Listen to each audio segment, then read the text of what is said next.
Olá, vamos apresentar a você, dentro da nossa disciplina, do nosso conteúdo de economia, vamos falar hoje sobre a análise macroeconômica. E o que é macroeconomia? É o estudo do desempenho econômico de um país ou região como um todo, a nível nacional ou regional de forma agregada. E as variáveis que possibilitam a análise macroeconômica é o produto interno bruto, a inflação, a taxa de juros, o desemprego e a taxa de câmbio. O que é realizado na análise macroeconômica?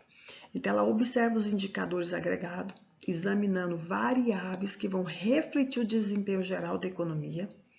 Ela estuda as relações entre as variáveis, investigando como essas variáveis se relacionam para entender a dinâmica econômica. Ela analisa as políticas macroeconômicas, avaliando o impacto da política fiscal, ou seja, da política em relação aos impostos, e da política monetária, relacionada à oferta de moeda e taxa de juros no desempenho da economia.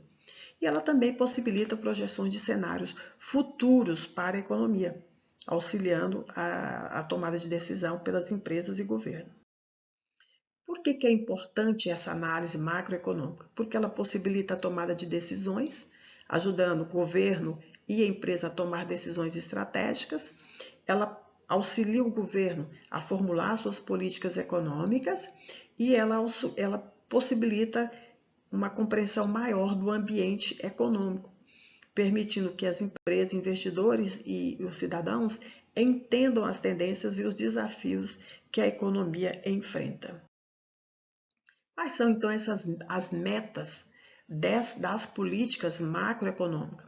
Primeira meta, aumentar o nível de emprego da economia, porque as pessoas desempregadas não consomem, estabilizar o preço para evitar a inflação, distribuir de forma equitativa a renda para melhorar a sua distribuição e possibilitar o crescimento econômico. Para que isso aconteça, para que essas metas aconteçam, então o governo possui 3 ferramentas, que é a política fiscal, a monetária e a cambial. Na política fiscal, o governo vai fazer o quê? Ele vai usar a política fiscal para estabilizar o crescimento econômico e reduzir as desigualdades. Então, isso envolve decisões sobre como o governo vai arrecadar o dinheiro e como ele vai gastar esse dinheiro. Então, o objetivo dessa política é estabilizar a economia, distribuir a renda e a alocação de recursos e promover o equilíbrio do orçamento público. E os instrumentos para que se faça essa política é a tributação e o controle dos gastos governamentais. E essa política fiscal ela se classifica em expansiva, quando ela é utilizada para estimular a economia, ou contracionista, quando é para conter o crescimento excessivo.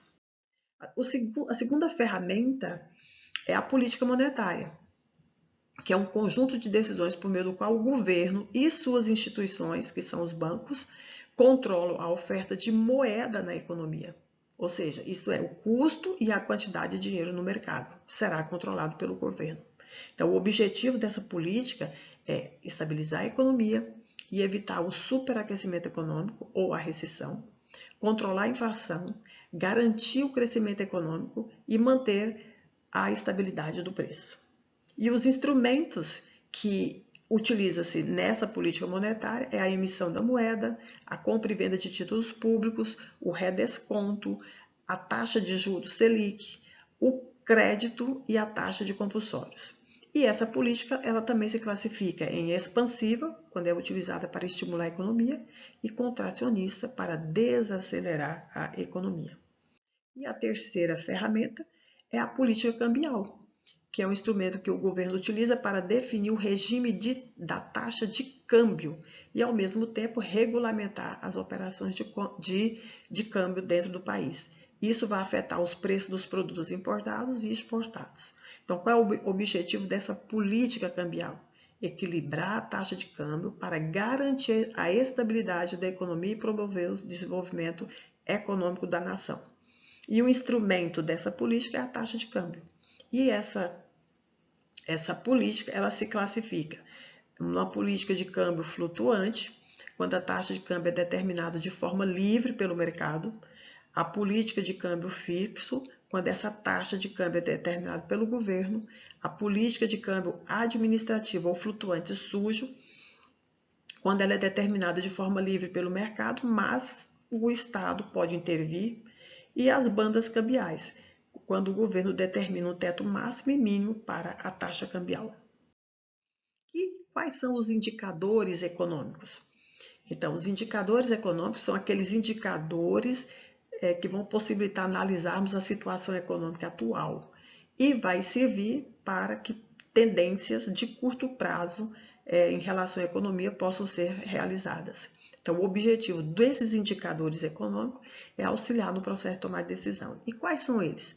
O Produto Interno Bruto, o Produto Nacional Bruto, a produção industrial mensal, a inflação, a taxa de desemprego, o índice de Gini. Em relação ao Produto Interno Bruto, o que é PIB? PIB é a soma de todos os bens e serviços produzidos em uma determinada região e que chega até o consumidor final durante um determinado período. Então, ele é um indicador que vai mostrar a atividade econômica de um determinado local dentro da nação. O objetivo do PIB é avaliar o crescimento econômico.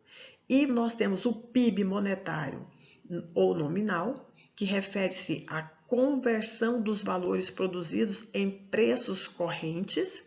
E nós temos o PIB real, quando é necessário analisar ou comparar períodos anteriores. Então, é necessário que se exclua nessa análise o efeito da inflação desses períodos. Por isso, você tem o PIB verdadeiro, o PIB real.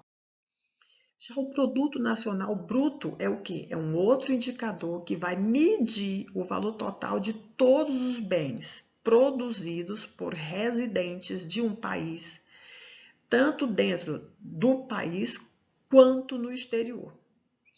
Então, ele vai refletir a renda gerada por cidadãos e empresas nacionais brasileiras, independente de onde elas estejam produzindo, se dentro do Brasil ou se fora do Brasil. Então, o objetivo do PNB é oferecer um parâmetro de comparação mais eficiente. Para quê? Para avaliar a posição de um país dentro do mercado global. E a inflação? E o que é inflação?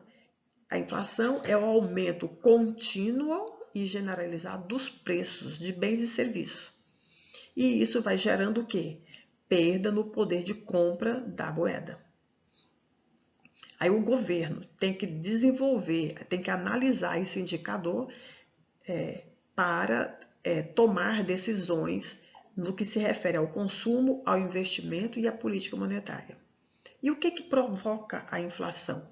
O excesso da demanda, o aumento no custo de produção, a inclusão no preço de venda da inflação passada, ou então a inclusão no preço de venda uma expectativa de inflação futura. E quais são as estratégias que nós, população, devemos adotar para combater a inflação? Elaborar o nosso planejamento familiar, financeiro familiar, comparar ofertas de preço, investir em imóveis e acompanhar essas análises econômicas. E o governo? Que políticas ele pode adotar para combater a inflação? A política monetária, pela taxa de juros, a política fiscal, pelo aumento de imposto e controle do gasto público. Ele pode também regular, intervir no mercado regulando preços e incentivando a concorrência. E os índices de preço? Então, um outro indicador que também permite avaliar o cenário econômico são os índices de preço, que é o IGP, Índice Geral de Preço, elaborado pela Fundação Getúlio Vargas, o Índice de Preço ao Consumidor Amplo, IPCA, elaborado pelo IBGE, que ele vai dizer qual é a variação de preço de uma cesta básica que é consumida por uma família que tem renda de 1 a 4 salários mínimos. Já no Índice Nacional de Preço ao Consumidor, medido pelo IBGE, ele vai dizer qual é a variação de preço de uma cesta básica que é consumido por uma família que tem renda de 1 a 5 salários mínimos e que estejam residindo na área urbana. Então, esses são os 3 indicadores de preços.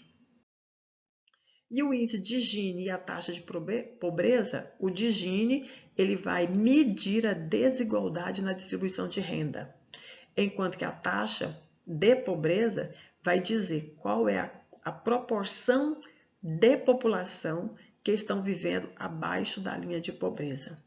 E o objetivo desses 2 indicadores é medir a desigualdade social. Então, concluindo, podemos dizer que a análise macroeconômica e seus indicadores são ferramentas essenciais para que a população e o governo possa compreender e avaliar o desempenho econômico e social de um país ou de uma região, auxiliando na tomada de decisões e na formulação de políticas que visam o crescimento, que visam a estabilidade econômica e a redução das desigualdades sociais.